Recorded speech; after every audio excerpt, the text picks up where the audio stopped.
I think I owe you an explanation for what happened earlier. You should know that something happened to me at the tower before you came along. You spoke to Petra, did you not? She told you I saved her from a demon. I did, but I did not survive that encounter. No, I'm not undead. If I were a possessed walking corpse and could still think, I'd kill myself. I engaged a very powerful demon to rescue Petra. It sapped me of all my energy and will and left me drained. It took everything I had to defeat it. And when I was done, I no longer had the strength to keep my heart beating. I remember my life ebbing away. Everything receded from me. Sound, light. I remember being enveloped in complete, impenetrable darkness. And then I sensed a presence enfolding me and cradling me, whispering quietly to me. The sensation is impossible to describe. I was being held back, firmly but gently, as a mother would a child eager to slip from her grasp. I felt life and warmth flowing through my veins again. I began to be aware of small sounds and the discomfort of my hip pressing into the cold stone of the tower floor. The Fade contains spirits both benevolent and malicious. The benevolent spirits seldom make themselves known, because they want nothing from mortals, unlike the demons. It was one of these spirits that saved me. Without it, I would be dead. And it has not left me. It is with me, even now, bonded to me. You see, I am supposed to be dead. It is the spirit that is keeping me in this world. And this is not the way of things. Perhaps the spirit did not expect this, but it is weakening gradually. I am living on borrowed time. I do not know. I can feel when the spirit weakens, so I should have fair warning.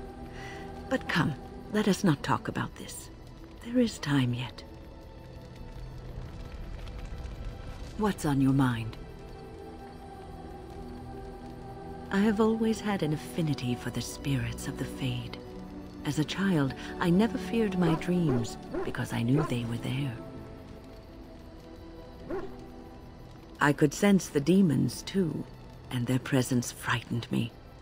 It was the kindly spirits of the Fade that took the fear from me. I've always been able to feel the spirits, even if I never saw them. And as I nurtured my talent in the circle, I became more sensitive. I began to notice every time I was in the Fade, whether it was in a dream or in magical practice, that I was being watched. I suppose they must. It is these benevolent spirits that create our dream worlds in the Fade. Sometimes I would see it, a glowing, nebulous form. Most times I would just feel its presence, gentle and comforting, but somehow alien.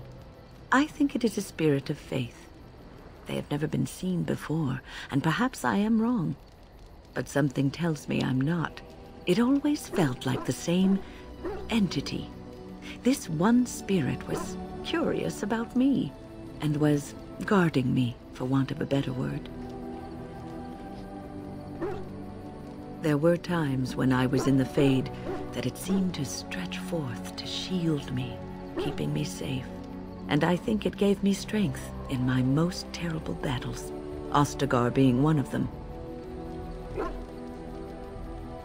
I don't know why I was chosen. Perhaps it knew that there was something more that lay in store for me. I like to think that I was given a rare chance, and I'm going to make the best of the time so generously given to me.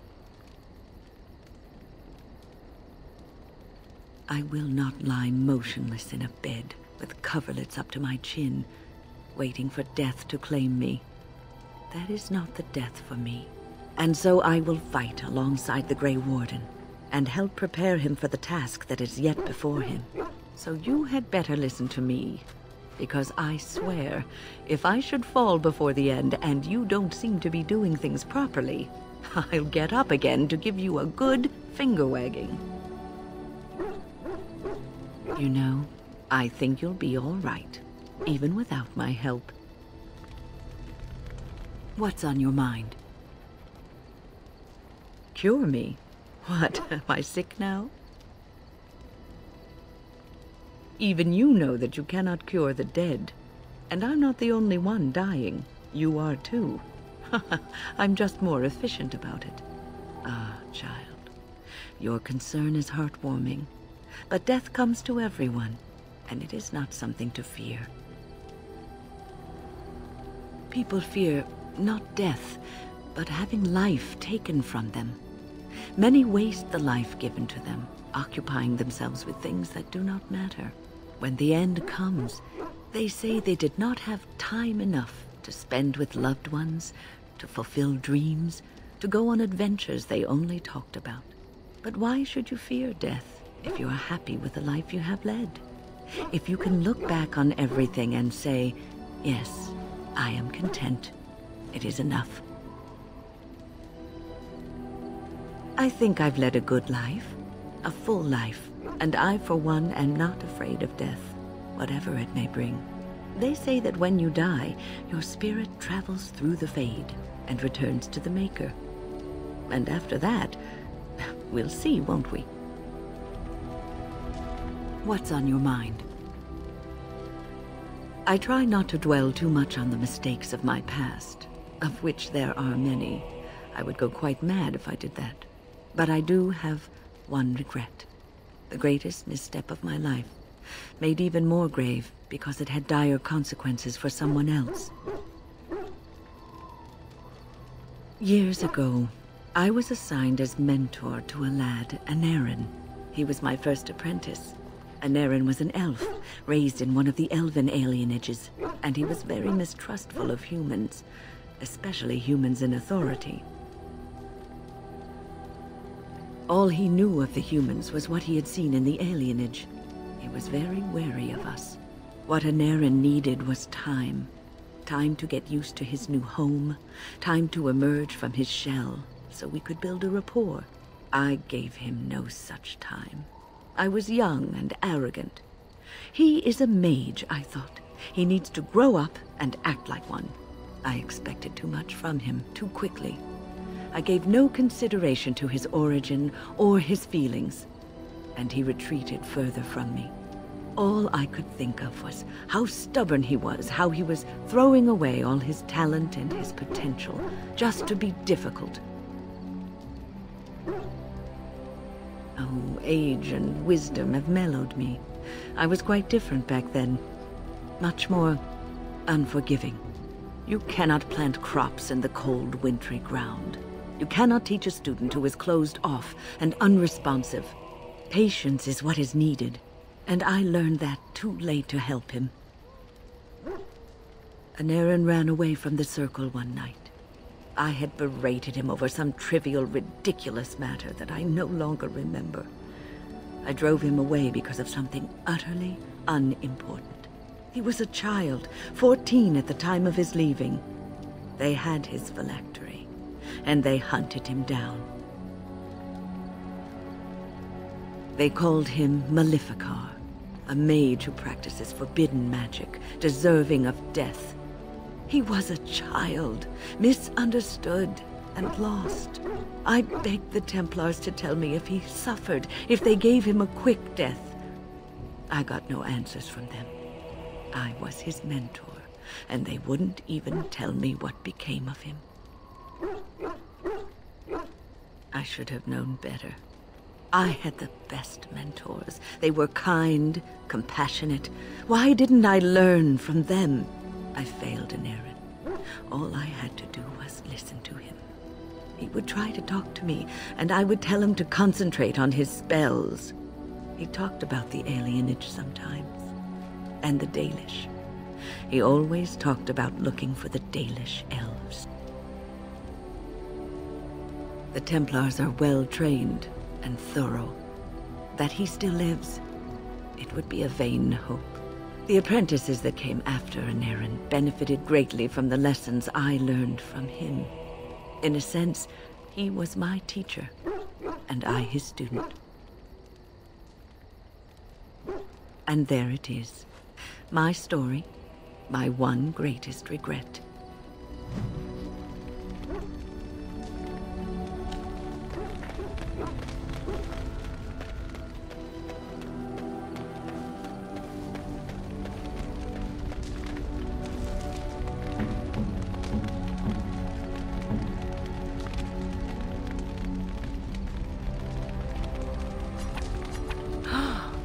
Mother's real grimoire, is it? I am glad you were able to find it after all. My thanks for retrieving it. I shall begin studying it immediately and unlock the power that it holds. I wish to ask a question of you. I wish to know your opinion of love. You and I have been intimate, for one.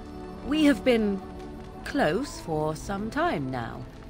You are impressive in many ways, and you even protected me from Flemeth without hope of reward. I feel anxious when I look upon you. I dislike this sense of dependency. It is a weakness I abhor. If this is love, I wish to ascertain that you do not feel the same. Then we are both fools, and we need to do something immediately. I have allowed myself to become too close. This is a weakness for us both. You are not listening to me. Do not be such a fool. This is for your own good. I am not like other women. I am not worth your distraction, and you are not worth mine. You are impossible. Have it your way, but I will tell you truly now. You will regret it in the end. Your desire? We are in camp, so 'tis as good a time as any. I think not. Because something must be amiss with me in order to refuse your charms. You'll have to forgive me if I do not leap at your command like a trained warhound.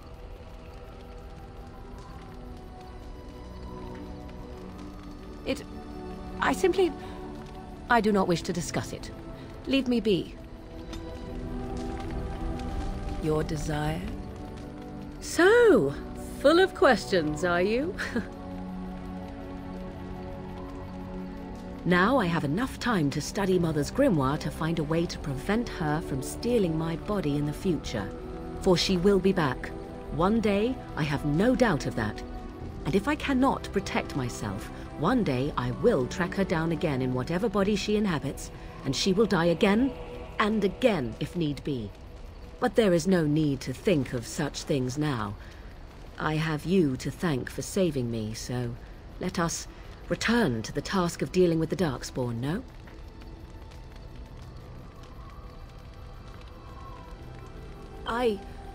You should not be so... You have no idea what will happen in days to come to make such promises. Let us go.